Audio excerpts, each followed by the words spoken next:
Good morning from Tulum.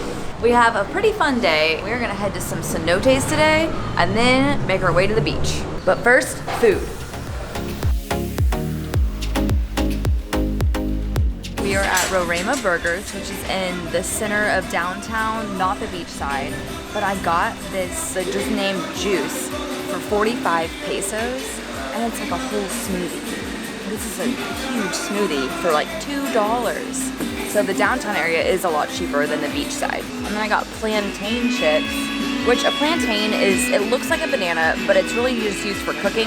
Like it's very dense and starchy. I got the American cheeseburger. Cheeseburger was actually really good. Some bacon, some lettuce and some onion. We're getting ready to head back to the hotel. I am very full and ready to get out in the sun and swim in a cenote.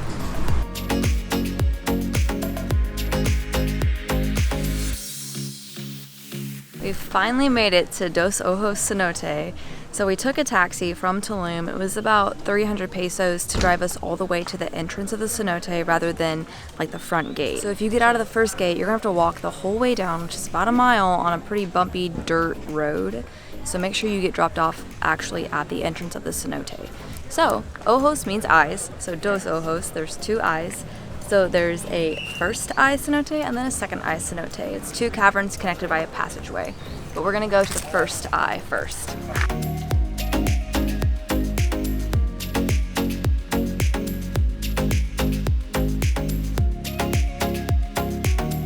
Life jackets are mandatory since you're swimming in a cave. To Cenote Zaki, and we found out really quickly after swimming in a cenote for about less than 2 minutes, you get tired.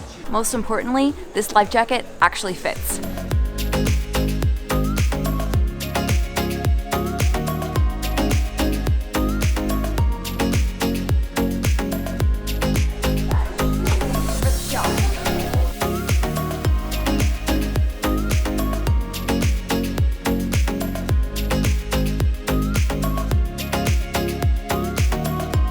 This is different than any of the ones we've been to by far. You get to swim back in these little cave systems and you're actually like in the cave.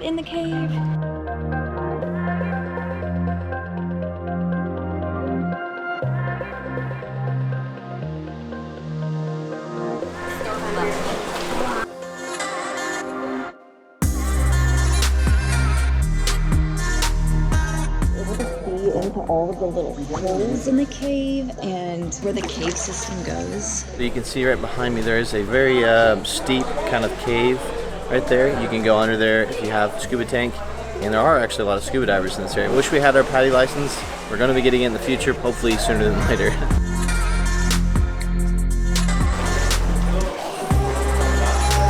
have to take your snorkel. Otherwise you miss like half of the cenote. So cool.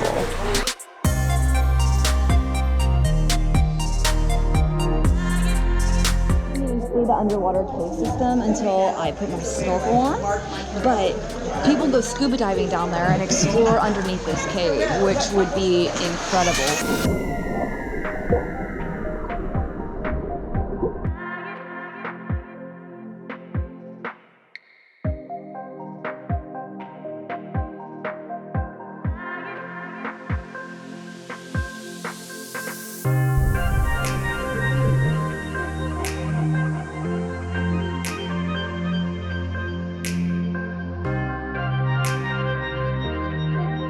Glad we brought our snorkel stuff because we don't have to pay the fee in our suitcases, so good idea.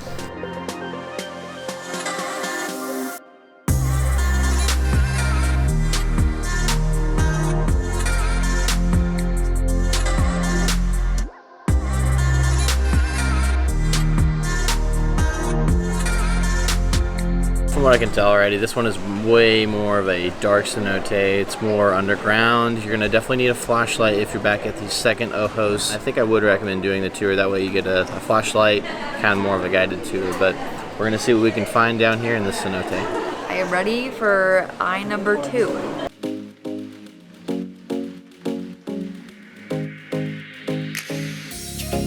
The second eye is a lot bigger and a lot colder. Like this one's probably, the water's probably 10 degrees colder Fahrenheit than the other one. you can just see the sheer size of this cave that we're in. And back here, people are coming back from like snorkeling tours and scuba diving tours. You can see their little flashlights around the cave.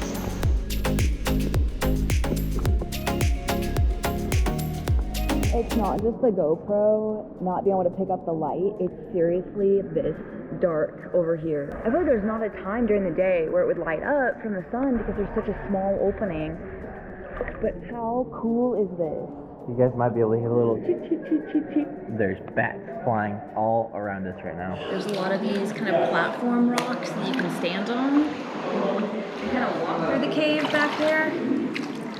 But like we said, it's just so cool getting to be inside of this cave. Ashley just got in trouble.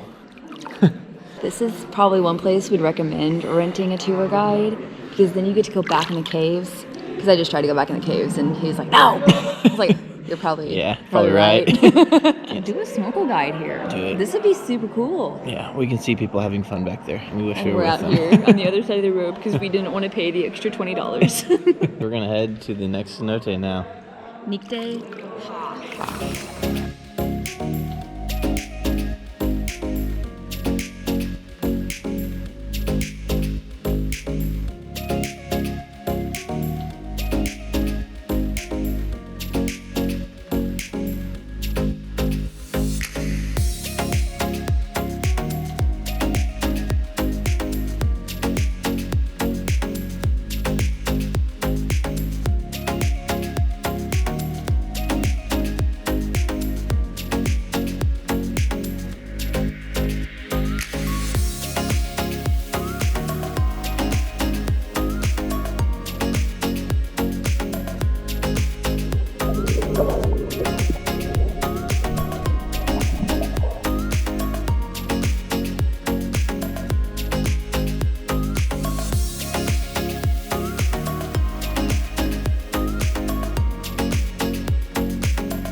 Waiting to get bit by a snake or something.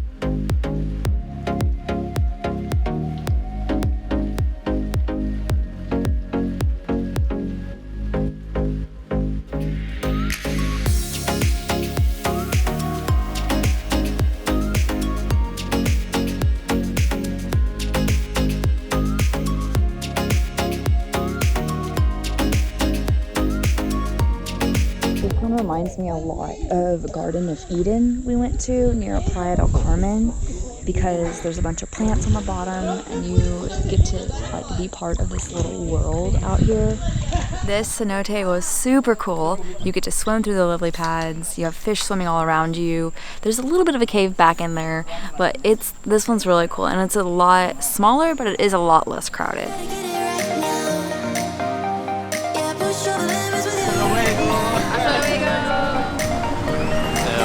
Right behind us there, you guys will see a big old van. We met these people named Jack and Megan, and they have a van they traveled from Oregon, and we met them at Cenote Nicte-Ha. Nicte-Ha. Because, you know, all these Google websites said, oh, take a taxi out to the Dos Ojos.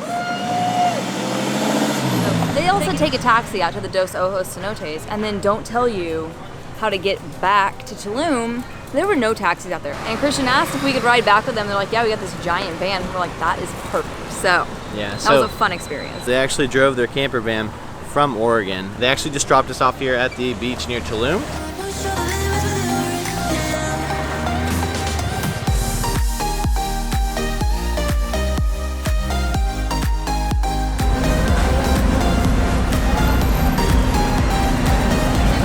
We are here at the Vina La Luz. Yeah, and this little art piece is the perfect example of Instagram is not reality.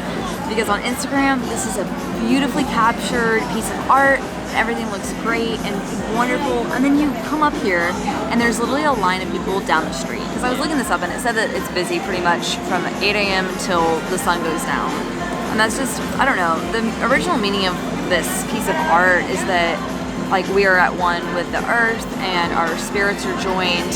And that's just like, this is honestly sad. Yeah, there's probably 50 to 60, maybe even 100 people It's on the just line. crazy, which I get it. Those pictures are beautiful. So we're on the main like beach. This isn't even the main area, but like we're on the beach road. It feels very, I don't know. It's very nice. Like it's very nice. Look at her. Sorry, sweetie. I would take you home if I could. We're back in peace. Nothing else to say. We are at Burrito Amor, and it's very Tulum. Like the vibe is very Tulum. But I got a shrimp burrito, and Christian got a steak burrito, and they came wrapped.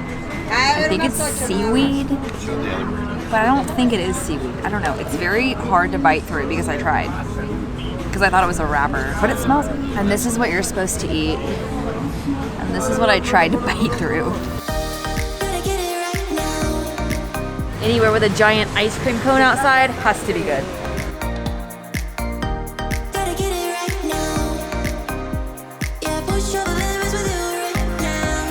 They had chocolate sorbet, and that's one of my favorites, so of course I had to get it. And then of course I had to get mango as well, because I really like the chocolate and the fruit mixed together, but I think that it is so good, and this is very, very, very good. I got dulce de leche, and then I also got Bailey's, which is whiskey, and that does indeed taste like whiskey. We are back in our hotel in Tulum town, not the beach. And honestly, I think that it's important to recap like everything we've been through here, just to keep it real. The first thing is we get in late last night and we get to our Airbnb and the AC didn't work, and that really wouldn't have been an issue, but the room was like a concrete room and it was humid, like humid. All the electronics we have. Like I could feel the laptop getting damp, and we were sitting in there. We've literally read stories about people having electronics in Mexico, and the humidity is so high, it pretty much destroys whatever electronics you have. Because we could tell the laptop was getting wet and they couldn't figure out the AC, like that was fine. They gave us a refund, no problem there. We did spend some money on taxis today. Honestly, don't want to admit how much we spent. But it wasn't even like we have an option. We would like to see, really what the town is about. Not so much what they put out there for tourists, but we want to feel an authentic experience and have the ability to feel comfortable while we do it. That was a big issue that we felt today. We didn't feel very comfortable. We felt really out of place, actually. Yeah. There is that aspect of it that you have to be careful of in terms of danger. You have to be safe. You just have to be vigilant. On that hotel zone strip, you're like closed off from the rest of the city and the area. Like you have this wall of hotels, this wall of like vegan cafes and like smoothie bowls everywhere, which I love smoothie bowls, not dogging on smoothie bowls. I'm just saying that like you literally have this walkway where it's lined with, it's not like it's not what we found in Valladolid, and it's not what we saw in Holbox. And I think that we've had such a great experience so far that having anything less than amazing, we were like, whoa. And not to say that we weren't anticipating that, guys. Yeah, like right. we definitely were anticipating a little more tourism, a little more busy. That's not to say that Tulum is bad or anything. We both agree. We think we can give it more time and give it another shot. It's just this time we went, it wasn't really what we were anticipating and what we were hoping for. But when we went down to the beach area, I think it's when it kind of turned the worse for worse for us. It was like it was a lot of things at once. It was like a sensory overload. There was just so much going on. I think that was the real issue, is that we were just so overwhelmed all at once with no plan. The prices there for food and everything are 3 to 4 times higher than in downtown or even surrounding cities like where we've been. So it's like we just didn't know what to expect. We just wanted to see it. From everything we've seen and heard and read about Tulum, is it's very, very popular. Yeah. Very glitzy. That's not something that we're drawn to just because of the prices. First of all, the cenotes today were amazing, but it's just the prices of the cenotes here are about 5 to 6 times higher than everywhere else we've been. Like I said, I feel like there's there's obviously something we've missed about Tulum. Everything that has happened in the last 24 hours we'd feel negative about anywhere. We're gonna give Tulum another shot. We're gonna maybe do a little more research. Maybe rent a car next time. That's what our recommendations are for this place. Know the price you're gonna pay before you do anything. say the price that you want to pay before you do anything. We just wanted to give you our honest, genuine opinion of what literally just happened to us in the past 24 hours. Yeah. There's a lot of crap that happens when you're traveling, especially when you're traveling in foreign countries. But you just gotta roll with it. And we will be back to give Tulum a better shot.